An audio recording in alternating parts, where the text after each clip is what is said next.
Hello, welcome back to our first of three MDIIO events. You guys know me, I'm Justin. Good to see everybody again. I see some familiar faces. I see some new people. Welcome to the new people. Um, we're going to spend the next, 30 minutes or so, sort of like in a keynote one-on-one with Brad Aarons, who is a extremely successful music executive and artist manager and music publisher. He's also somebody very near and dear to me because he's a partner in my publishing company and record label called Antigravity. But let's dig into this here. Brad Aarons is as I said, is an artist manager. He is one of the very few people that I know that I've come to know and love in my career, who has been an executive as a music publisher, as at a record label, and of course, as an artist manager. Most recently, he was part of a company called New Community that was in partnership with Rock Nation, the Jay-Z Rock Nation, and he managed me, and I convinced him to leave that and go out on his own as a manager, and he now manages seven. Sorry, it's a high traffic area, and he now manages seven artists on a daily basis. He is regularly involved in strategizing artist releases, both as independent artists and with respect to their labels, with labels as well. And anyway, Brad, by all means, please introduce yourself and say hello. And as we're going through, you guys, any questions that you have, please pop them into the chat, and we'll do our best to get to them.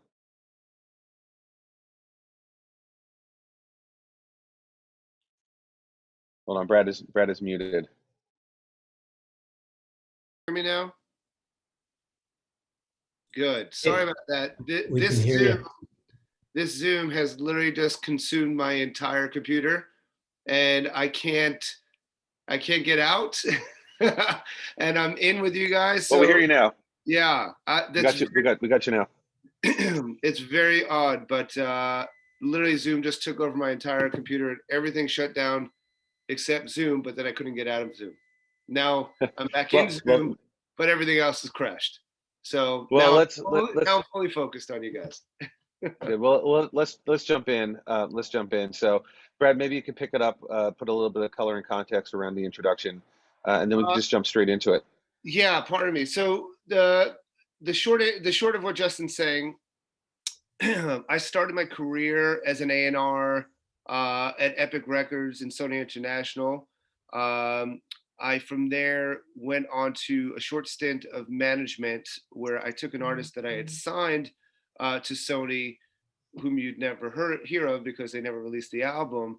But in showcasing her to BMG Publishing, they said, she's great. We don't want to sign her, but we want to hire you, which was not my plan, but ultimately became an A&R on the publishing side, where I worked my way up the ranks to a very senior executive in the Warner Chappell system before venturing out and then building my own management roster yet again.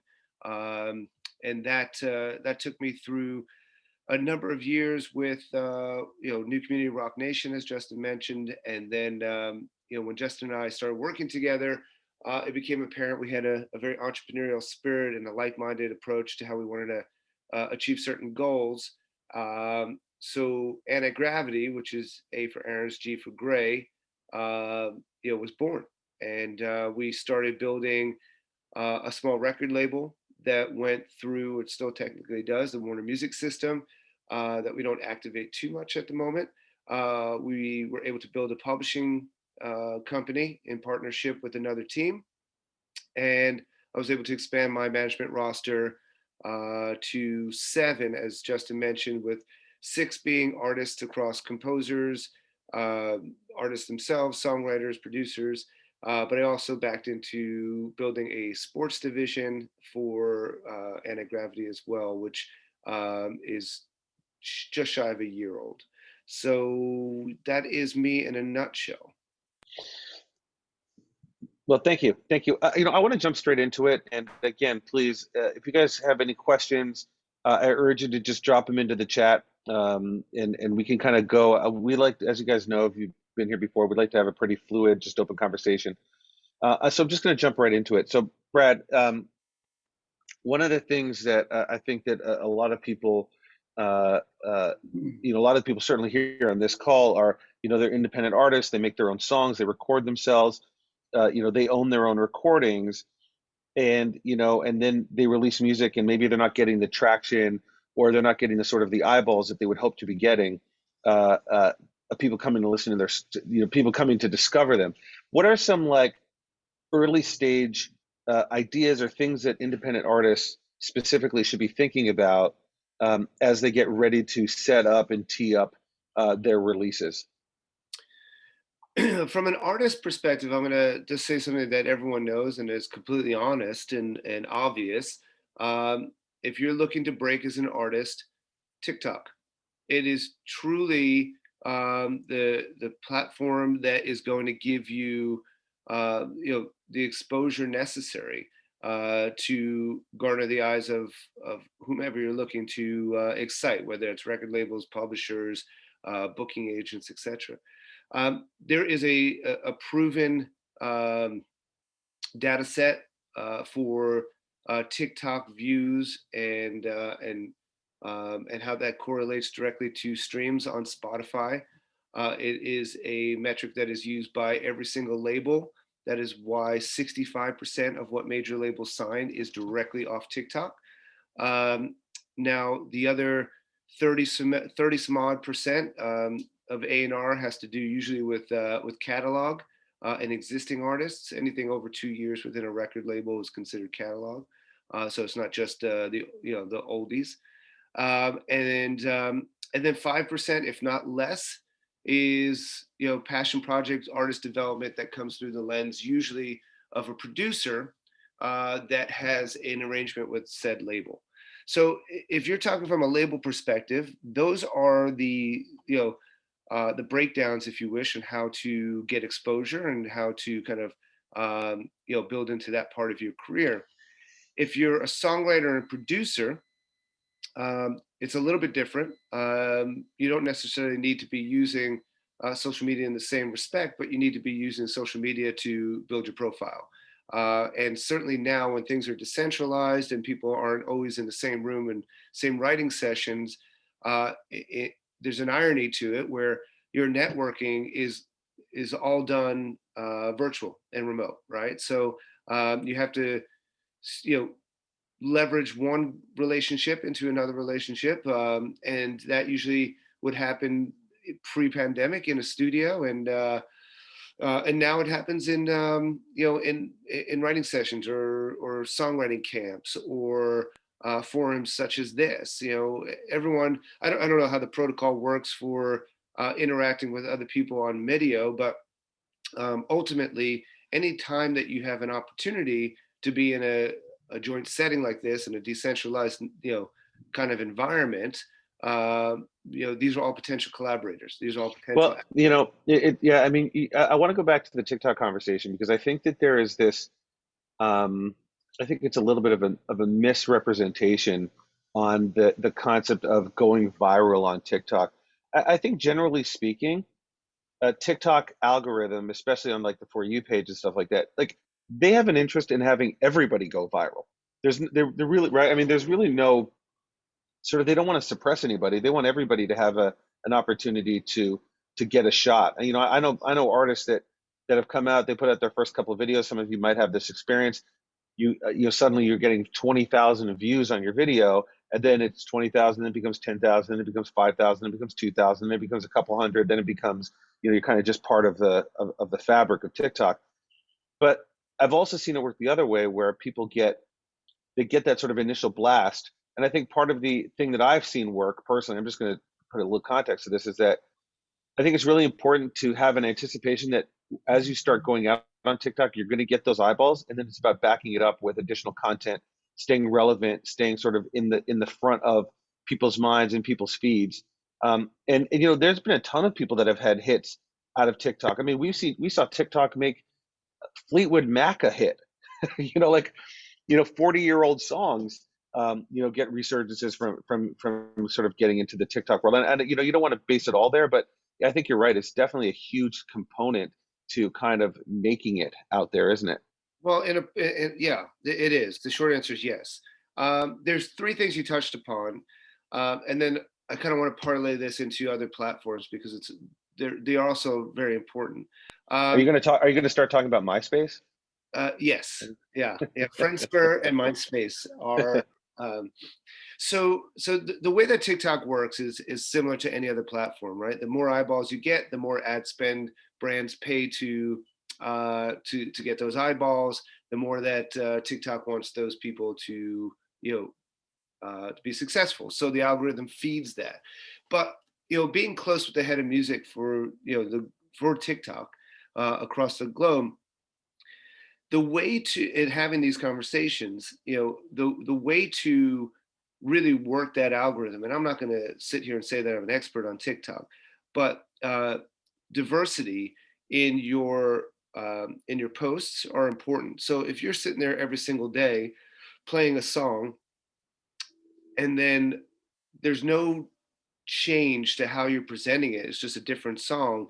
That's what I think Justin's referring to. Like, you'll see your views starting to go down because it just becomes a little bit more the same, regardless if the songs are getting better and better. So, I think people who work TikTok most effectively either are very solidified and strong within their brand, or they're able to diversify a little bit in how they present themselves, which then stimulates, people who maybe aren't looking for a singer songwriter, but they're like, oh wow, this person did, some cool illustration and then had a little hook onto it. The people who like illustration all of a sudden are hearing your music, and that just kind of snowballs, right? I don't know if that's the best example, but basically giving yourself a little variety is super important on a platform like that. But it shouldn't be the only platform. Now, like I said before, if you're able to garner a lot of interest on TikTok, there is a very proven track record of how that could migrate to Spotify. And if you're going to get your music up on Spotify, we should talk about digital distribution. I don't know. I'll let Justin decide if that's part of this. Well, yeah, I mean, let's before we jump off TikTok, and I think that's a great segue into digital distribution. Um, Can I there's a just couple finish? questions. I just want to finish one thing. I was just Of going to say, course. Justin, um, it's important also simultaneously, concurrently, to be working other platforms, because each platform has its own community, and they like to be communicated to in different ways, right? So someone who is utilizing TikTok isn't necessarily the same person utilizing Instagram, who's not the same person who might be on Twitter, who may not be in your Discord channel, right? So all of these things as an artist are important to work, and I feel like one can spend their entire day jumping around platforms, but I always like to encourage my artists to find what is natural to them and how they like to communicate, and then use that platform and slowly push the elbows out. So Well, yeah, but there's an interesting point though, is that I think what a lot of creative people think, and I was like this for years, and I speak to a lot of artists that are still like this. They think, the hard part is making the music, and really, I would always say for every hour that you spend creating music, spend 10 hours marketing and promoting yourself. I think that that's a reasonable something to reasonably consider.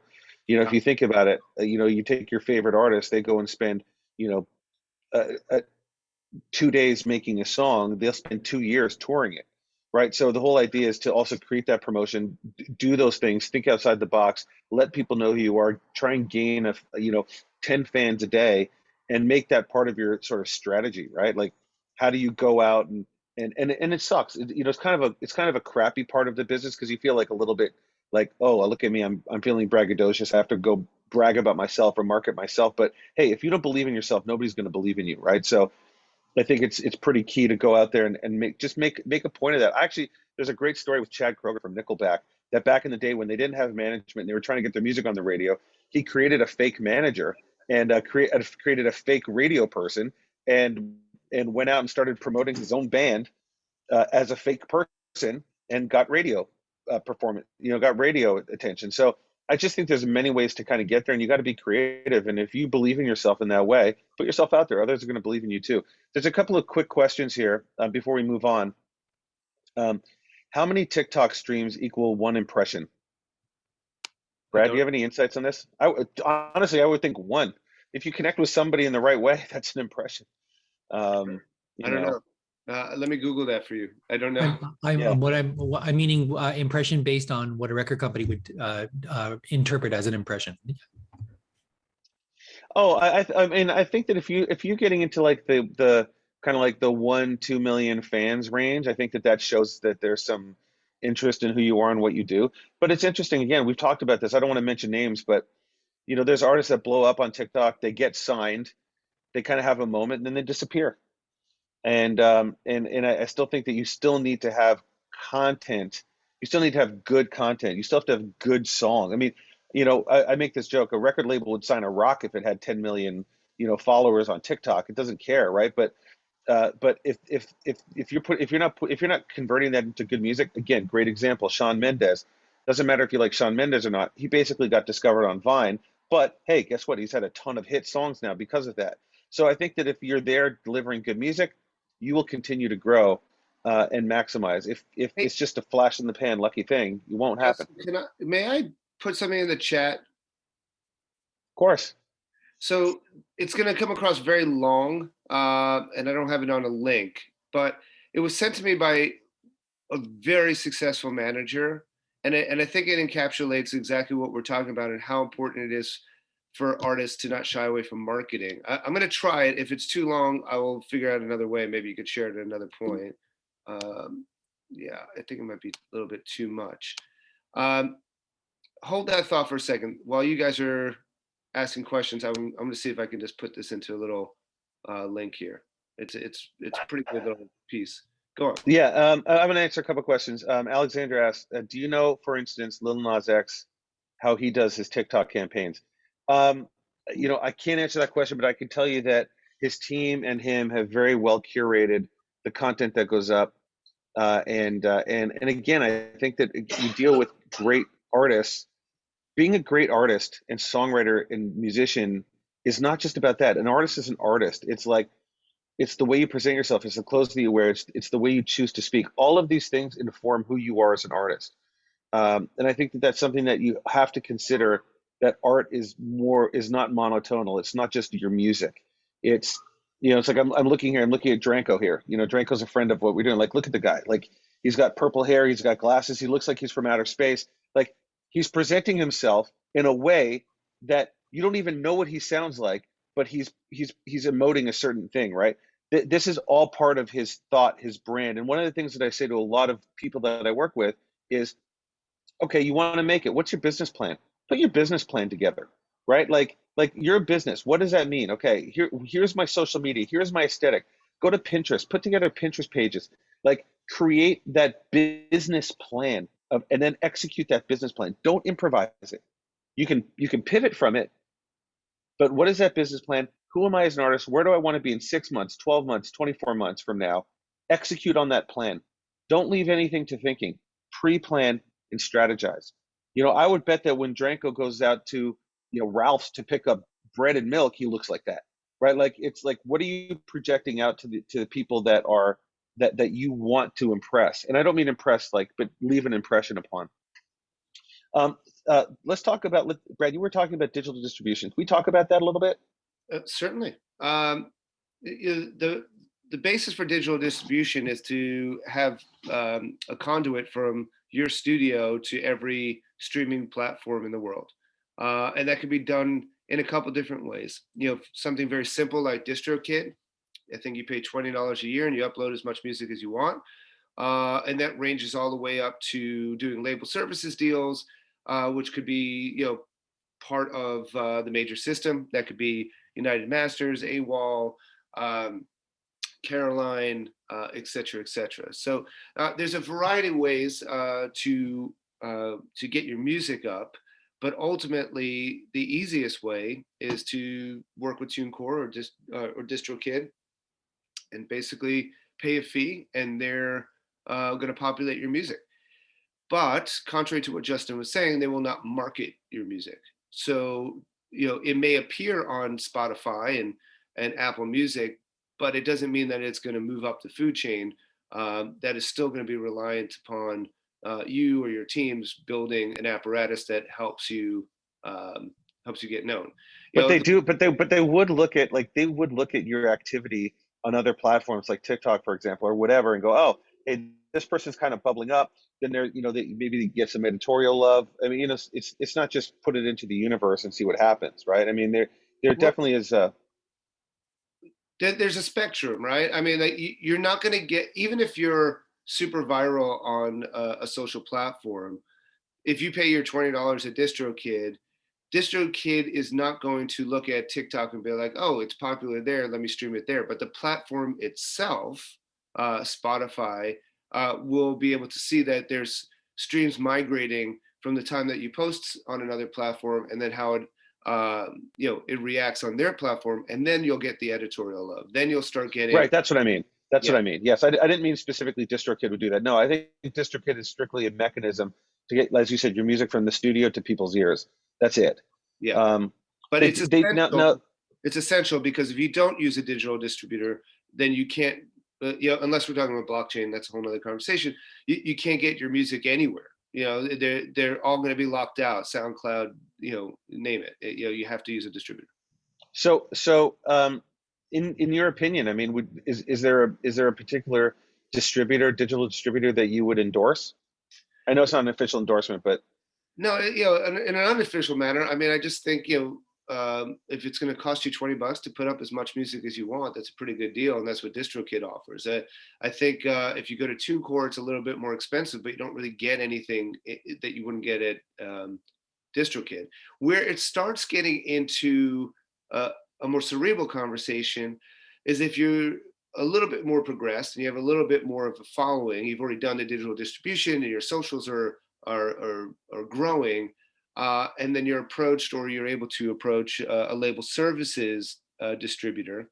That starts changing the conversation a little bit, right? That starts becoming what label services is all the components of a record label that are kind of like helping you out, right? You're not signed to a label, you still control your own music, but you'll be able to tap into promotion and sales and digital marketing and things of that nature, which will hopefully help your growth, right?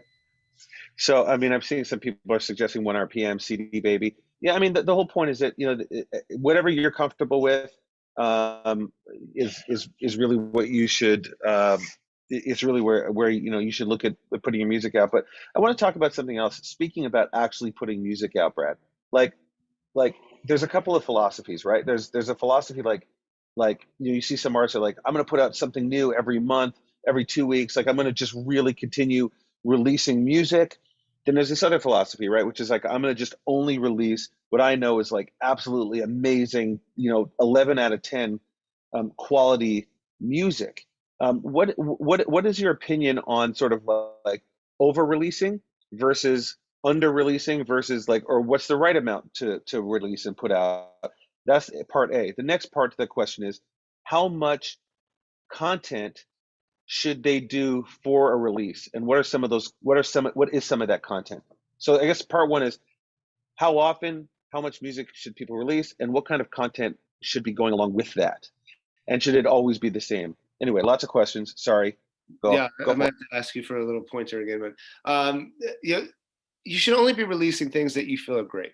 That's if you're releasing things that are a 6 when they should be an 11, I wouldn't bother releasing it. Just make sure that you're putting out your best material, and as far as how frequently, just think of it this way, right? The more you post on Instagram or Facebook, right, the more exposure it gets. And that's because it's stimulating an algorithm, and the algorithm, is designed for ads and to drive revenue to the platforms. So frequency is important. I'm not saying you have to drop a song every single day, but if you drop a song on day 1 and then you wait 3 weeks and you drop another song and then you wait 2 days and then you go 2 weeks after that, that erratic behavior isn't usually well received by an algorithm. They like things that are a little bit more regular. So you should be trying to release material on a regular basis. I can't tell you how frequently that should be. And there's two reasons for that. Everyone's creative output is different, right? And then also you want to give enough time for something to react. And if it starts to react, you don't want to cannibalize yourself by releasing something new. The algorithm pushes that up, and the thing that was reaction then just gets pushed down. So you have to start knowing your community and how they consume things, and then how the platform reacts to it. So there's not a one size fits all. That's really going to be different for each of you. But frequency is important, quality is important. How you present it in as far as being in a diversified approach, right? Dranko, I'm going to use you as an example, right? You're branded yourself, so someone is always going to know what they're feeling and what the vibe is because of the way that you look, right? And then you want to make sure that that's the hub of it. So you can do other things around it, but it's a very good identifiable branding that you have with your hair and your glasses and so forth, right? So you want to be able to make sure, going back to what you were saying before, the frequency is there, the quality is there, and the core branding is there, but don't be afraid to do different things as long as it's an identifiable brand, right? What I mean by that is, know who what your core identity is and who your core fans are, and always make sure that you're touching that, even if it's 6 people or 100 people, eventually that compounds to more. Don't confuse people and say, one day I'm going to release, a more, rhythmic record, and then I'm going to release a more country record, and then I'm going to release, you have to have an identifiable brand. So like Nas came up before, right? He knows who he is, and everyone around him knows who he is, and he will always be on brand because of that understanding. So it's a little off topic of frequency and how to release, but when you release, just make sure that it's identifiable to who you are and what you're doing, because if you confuse your audience, you're going to lose your audience. Well, I like it. If you're going to, that's a good, that might be our next pro tip.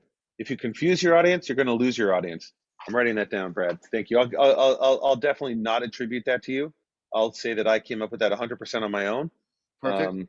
One second, I'm just putting, if you confuse your audience, you will lose your audience. There we go. There you go. You can't see it, but it's in there somewhere. There it is.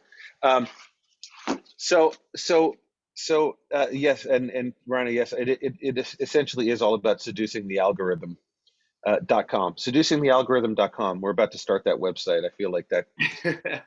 I feel like I don't want to go to that website for many reasons. But that's what you are right.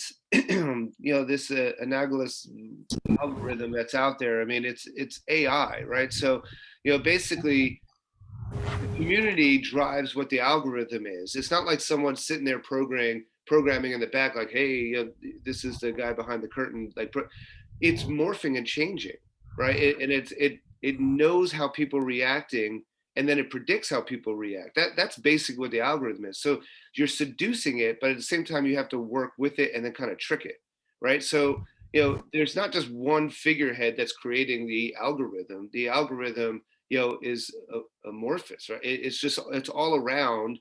And then it's kind of like an economy, if you think about it. Like, there's not one person that drives the economy. It's like how all of us go out there and interact with the economy, which creates the economy. It's the same principle. So, you want to make sure that, like, you understand how your community responds and operates on the platform, because that algorithm is going to respond to that. So you want to work with it. So you are seducing it a bit, but you can also manipulate it a bit once you know your community. Yeah, I wanted to. That's good. So Reiner, gold star for Reiner for participation. He gets the gold star for today. So he asked a good question, and we talk about this a lot, Brad. This is a big part of how we do things. He says, so if I write 4 different genres, should I release under 4 different brands? This is a great question, Reiner, because a lot of times there's people here, like I know Matt's an artist, I know Dranko's an artist, and there's a lot of people. I'm assuming Angela looks like she's an artist. There's a guitar over her shoulder. And Pete, I know Pete's an artist. So, by the way, if you're an artist and I didn't call you out, don't take that personally. I don't want to get any complaints. But one thing, Ife is an artist. Should I just do this all day? Anyway, the point of what I was saying was, a lot of times, artists are so directly invested in what they do, in their own thing, right? In the Angela Wright brand. And it's like you're sort of putting your eggs in the basket. But to what Reiner's saying, and I suggest this a lot, it's like, hey, how many times are you working on a song that you've written, you go, oh, I don't know, this doesn't feel like me, right? So what do? You dismiss it. Well, why? What if this was something else? What if this was what if this was not Angela Wright? This was Pink Jacket. I'm making that up, right? Like, it's like you can create a whole other alter ego, a whole project, a whole other identity for what you're doing. We have an artist that we work with named Travis Harris. He's been a part of our thing here. He was a part of our MDIIO songwriting thing, our 6-hour event last month. He's Travis, he's Romel, he's King Flex. He does all of these projects because he's just a creative person. He loves doing this stuff, right? And so, I think that's something that's a great point you're bringing up, Reiner, which is you can create multiple brands, right? Like, who's to say that Pink Jacket's not the one that blows up, right? It's coming from you. You already love the songs, right? So I think that it gives you an opportunity to open up your mind and be available to do all kinds of other things. Besides being exclusively stuck and tied to, well, what if Angela Wright project doesn't work, right? So it's just something to think about, and it allows you to also scratch that creative itch that I think you're getting, that you go, maybe this isn't me, but this is really cool. I loved this. Another question is, I'm gonna give this one over to you, Brad. Lil Dranko asks, how do you feel about social media ads? Brad, how do you feel about social media ads? Oh, you're muted again. Everything has a time and a place. I think it's just got to be part of your marketing strategy. I wouldn't boost everything that you post, but when you see something reacting, put a little money behind it. Why not? I have no problem with ads. They're relatively inexpensive when it comes to social media. Just use it wisely. If you boost everything you do, eventually, it's going to lose its impact. The platforms will always take your money, but it doesn't necessarily mean you'll get the engagement where you want it to be. So, yeah, and as we move through subsequent weeks of the MDIIO stuff coming up in the next couple of weeks, we're going to get more deeply into publicity and marketing and advertising in that way. But I would say this too, like, I'm sure you guys all see this. Things like stories, IG stories, and reels are much more popular. They're much more heavily consumed than are just regular posts. Nobody sees posts anymore. Obviously that's IG's way of kind of turning it into a TikTok, right? Like a little bit more of a TikTok. So, but I'm kind of with Brad on this one. Yeah, I mean, look, it doesn't hurt. I don't see any reason why. Years ago, someone may have a different feeling of like, oh man, I don't really want to sell myself like that. Yeah, but as Justin was saying before, if you're an artist, you're a brand, and if you're a brand, then you need the eyeballs, and if you have the eyeballs and you have the engagement, then you have the stream numbers, and then you have the likes, and then you have all of the different metrics that ultimately are what's going to drive your career, whether one likes it or not. That's the land that we live. Wait a minute, we have a major pivot in this conversation. Is it Shabir? Is that how you pronounce your name? Shabir has a chicken wing business. Can we just completely pivot and talk about Shabir's chicken wing business? I didn't mean it for that. I mean it to go about that, but yeah, it definitely works. That's definitely do work. Actually, it's so funny. We're talking about you. I just saw the new Rosalia record, Chicken Teriyaki. Have you guys seen that? I didn't know if it was a joke or if we were being totally trolled, but it's kind of a hot record. Chicken Teriyaki. Yeah. He's putting Mr. Clutch Wings. That's good. I like it. You're going to go get a bunch more followers. So Brad, let's talk about, we've heard a couple of times this has been referenced here. You've even referenced it. What do you do as an independent artist in absence of a team, right? And let me go one more question. Let's say you don't have a team, but you want to put together a team, right? Who is that first person that you're bringing in to kind of complement what you're doing and help? Man, that's different for everybody. It could be your best friend that has good organizational skills that ends up becoming your manager. It could be a collaborator that has a bigger following that wants to give you, a bump up in a feature. It could be, certainly a creative executive at a company that, you catch their ear. It could be the algorithm itself, right? Like you're just like, I don't really need anybody else. I have my presence on socials, right? It's my fans, it's my engagement. Like, so I don't have an answer for who the first person should be. And you won't really need that many people if you do it right until things start to really click. And you'll know when you need that person, right? This is probably a tough example because we're only just coming out of whatever this next phase of the pandemic is, and touring has been, hit pretty hard, which is coming back. If you're somebody that performs and regularly, 15 people show up, and that's not to devalue that you have 15 real fans that will pay real money to show up and see you do your thing. You don't need a booking agent, right? So just because that you're performing doesn't mean you need a booking agent. You just need the time to call every single promoter and get on every single show that you can in the distance that you can drive, right? Yeah, but you bring something up really good. Can I just kind of commandeer for a moment and bring something up? There's something that you said that I think is very undervalued, and I want to dig into that a bit. You talked about, well, if you have 15 real fans, to some people you might look at that and go like, oh, 15 real fans, whatever, big whoop.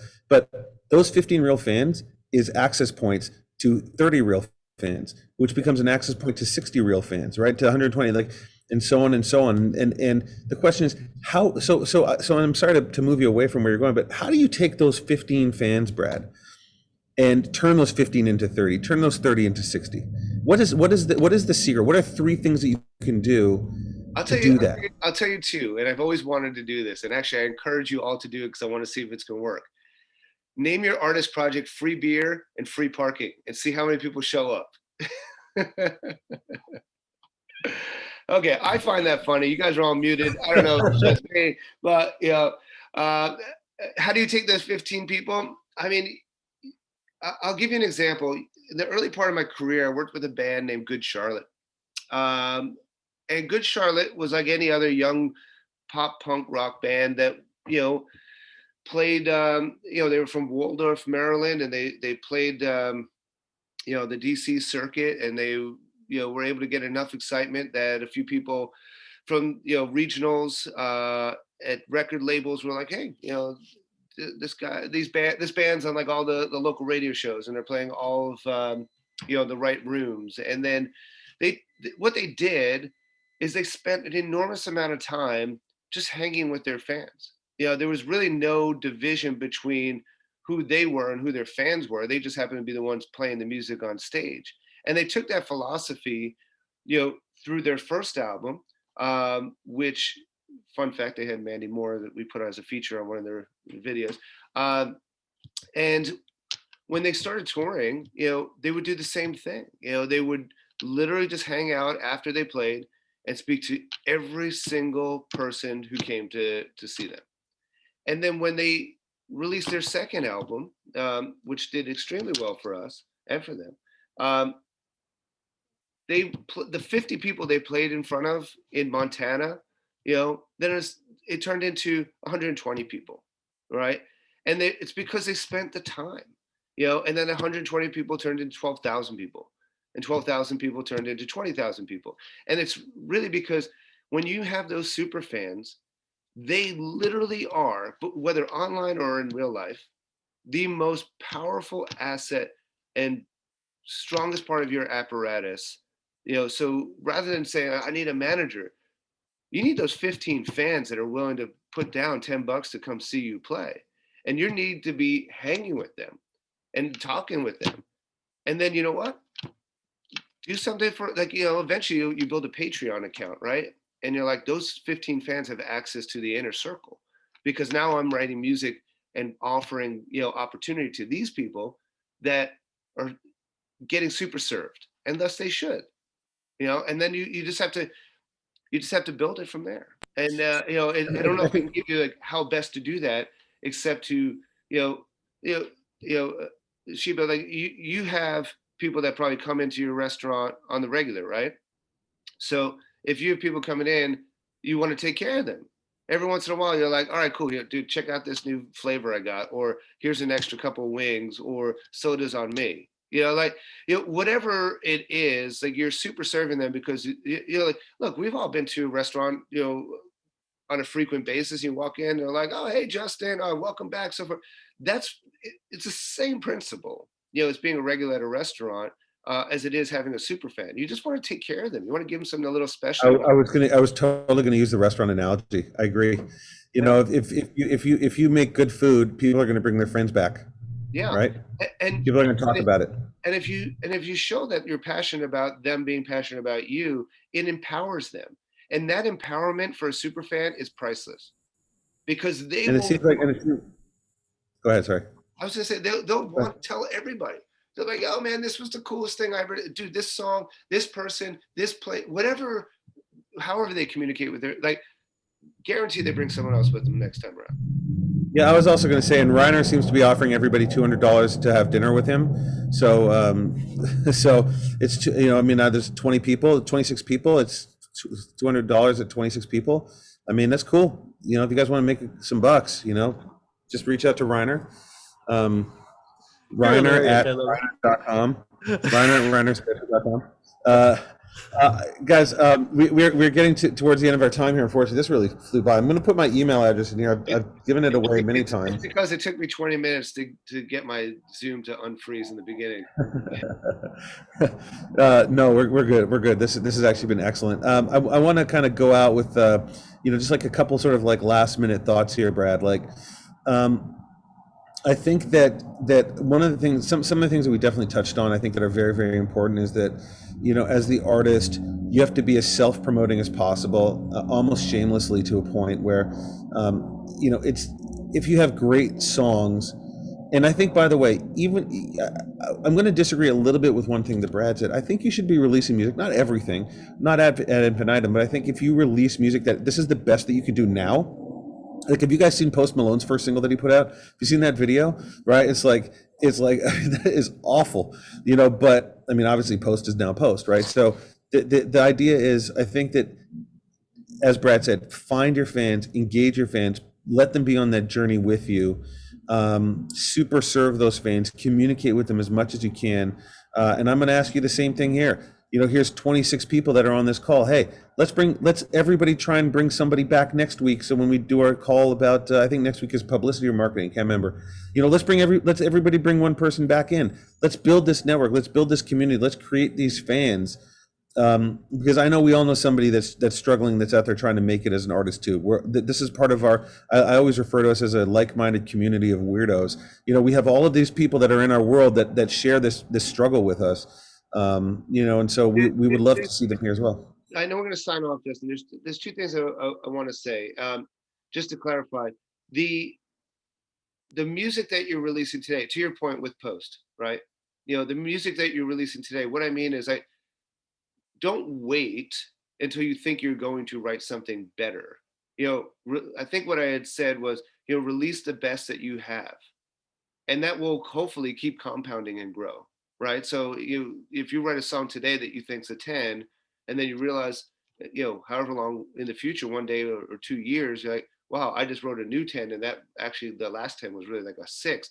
You don't know that until you actually keep going. So, I'm glad you brought that back around, Justin, because that's ostensibly what I meant.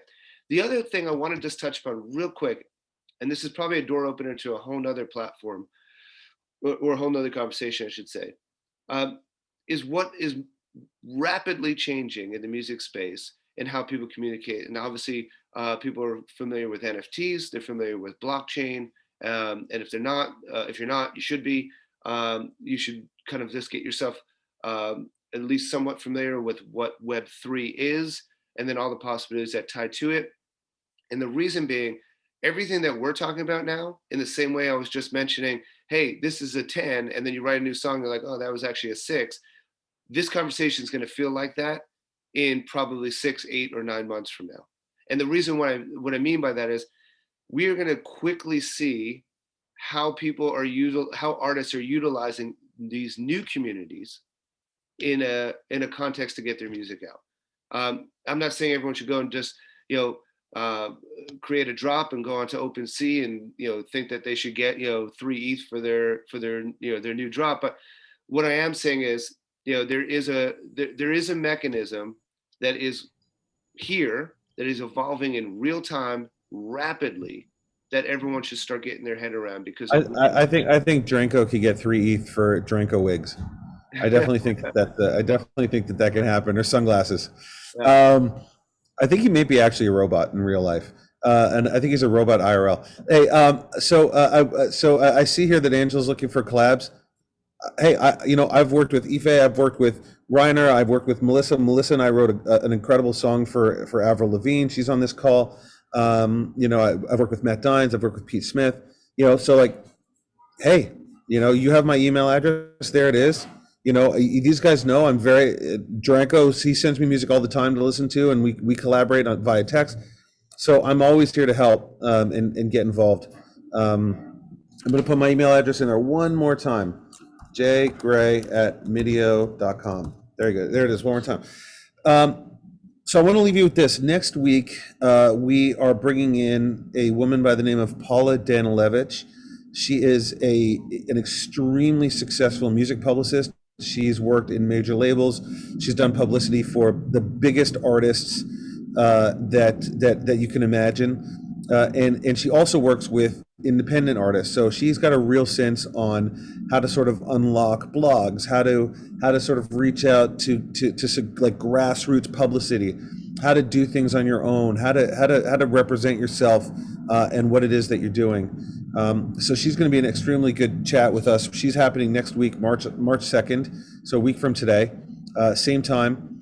And I really hope that we see you guys here again. I encourage you to bring friends by. As you guys know, this is totally free, and we are going to be getting ready to launch our Hyper Audio platform, which everybody here that is a MDIIO member gets for free. It's an ability to get your music licensed out there. And hopefully that's going to be ready to go middle of April. Because you guys are insiders, we'd love to have you guys test it out. Test it out and kind of give you guys the leg up or the inside track on being able to start creating some and generating some income and some revenue. We actually just had 3 placements as well. We have probably another 40 or so in a TV show that's coming out, all for MDIIO members. That's everybody that's here has access to those opportunities. So keep an eye out on the platform, keep logging in. As we've already discussed, it's all totally for free. So have an awesome the rest of your Wednesday, February 23rd. Any sort of parting questions that you guys might have? If not, Brad, I want to thank you so much for taking the time today. We've been working together for many years, and I always get to learn something new whenever you speak. So I really appreciate learning from you every day. Thank you very much. Grateful for our relationship. I'll give you my quotes any day I can. Oh yeah, that'll be if you guys will see, that'll be our next Pro Tip Tuesday, 100%. Thanks, you guys. Have an excellent day. And also, I think she bounced off here, but we'll be introducing a new member of our team next week. She's our new A&R person. Her name is Danny Mendez. She was here and now she's gone, but we'll definitely make sure to make the intro next week. So thank you, everybody. Be good, be safe, write great songs, and have an awesome day. Thanks so much, guys. Thanks, everyone. Bye.